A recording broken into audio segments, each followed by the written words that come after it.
এটা এখানে বিষয়টা আমরা এখানে জানবার বিষয়টা হচ্ছে যে এই যে নভেম্বর মাস থেকে এই সার্ভেটা শুরু হয়েছে, এই সময় থেকে এখন পর্যন্ত শেষ হয়ে এসছে বলেছেন ম্যাডাম।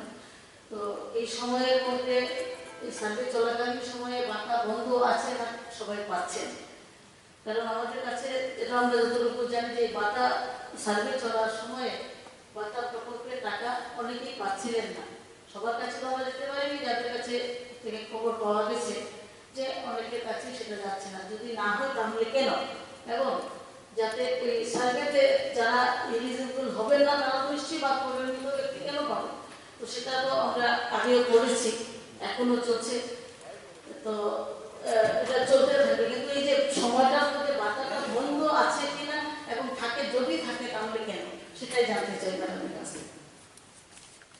শুধুমাত্র যারা মৃত তাদেরকে ভাতা বন্ধ করে দেওয়া হয়েছে, আর যারা সারেন্ডার করেছে নিজের স্বইচ্ছে তাদেরকে, এবং যাদের ভুল অ্যাকাউন্ট বলতে গেলে হতে পারে বিভিন্ন ধরনের আধার কার্ড প্রবলেম অথবা অ্যাকাউন্টের যে কোনো ধরনের সমস্যা হতে পারে, কিন্তু তারা যখনই সঠিক রিপোর্ট দেবে যে তাদের বিভিন্ন জায়গায় ভুলগুলো ওরা দেখাবে, দেখানোর পরে ঠিক সেই সময় থেকে যখন থেকে ভাতা হতে পারে সাময়িক কিছু দিনের জন্য হতে পারে, এক দুদিনের জন্য, এক মাসের যদি বন্ধ হয়ে থাকে, কিন্তু সেই সময় থেকে তাদেরকে দেওয়া হবে। কখনো তাদের কোনো জায়গাতেই ভাতা বন্ধ করা হয়নি, এবং সাময়িক কিছু দিনে যদি বন্ধ করা হয় সেটা আমরা সেই আগের সময় থেকেই দেব, কিন্তু কাউকে এখনো পর্যন্ত কাউকে এরকম ভাতা বন্ধ করে দেওয়া হয়নি। সেগুলো আমরা করেছেন যে অনেকে উপযুক্ত থাকা সত্ত্বেও তাদেরকে আমরা এপিএল বানিয়ে রেখেছে।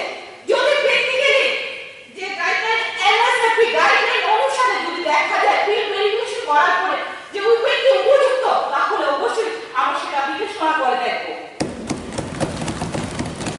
2011 ইউনি থেকে শুরু করেছে এবং এই কর্মসূচি প্রায় শেষের পথে। বাধা প্রাপকদের প্রত্যক্ষ যাচাইকরণের মাধ্যমে দপ্তর নিম্নলিখিত বিষয়গুলি নির্ধারণ করছে। 1 নাম্বার, ভাতা প্রাপকদের প্রত্যক্ষ যাচাইকরণ। 2 নাম্বার, ভাতা প্রাপকদের উপযুক্ততা যাচাইকরণ। 3 নাম্বার, খাদ্য সুরক্ষা বিধি 2016 অনুসারে সামাজিক ভাতা প্রাপকের তালিকা নিরূপণ ও সমীক্ষা করা চলছে, এবং সেটা 2015 সালে লাস্ট ভেরিফিকেশন হয়েছিল। তার জন্য প্রত্যেক বছর সেটা করা উচিত ছিল।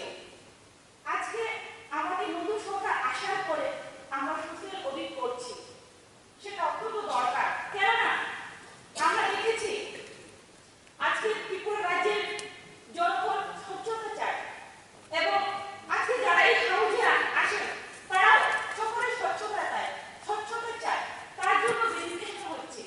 এপিএল কার্ড দেওয়া হতো, যারা ইটবার্তন মালিক, গাড়ির মালিক, তারা যদি বামফ্রন্টের সাপোর্টার হয় তাদেরকে বিপিএল কার্ড দেওয়া হতো। 2011 সাল সেন্সাস অনুসারে সেই কাজটা ওনারা করেছিলেন। তার জন্য এখন নতুন সরকারকে সেটা সার্ভে করতে হয়েছে।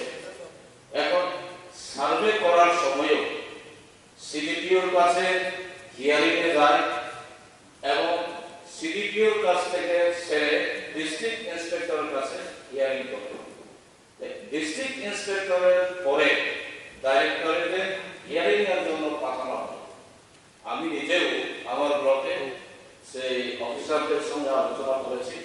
বয়স্ক মানুষ, গরিব মানুষ, এখন ডাইরেক্টরেটে যদি আগরতলাতে হিয়ারিং এর জন্য রিভিউ করতে হয়েছে, এই কারণে অনেক ধরা পড়েছে, এটা ঠিক, রিভিউ প্রয়োজন আছে, কিন্তু রিভিউর নামে কিছু সংখ্যক কর্মচারী আমাদের গরিব লোকদের হয়রানি করছে, এটাও দেখার জন্য ম্যাডামের কাছে আমি অনুরোধ করছি।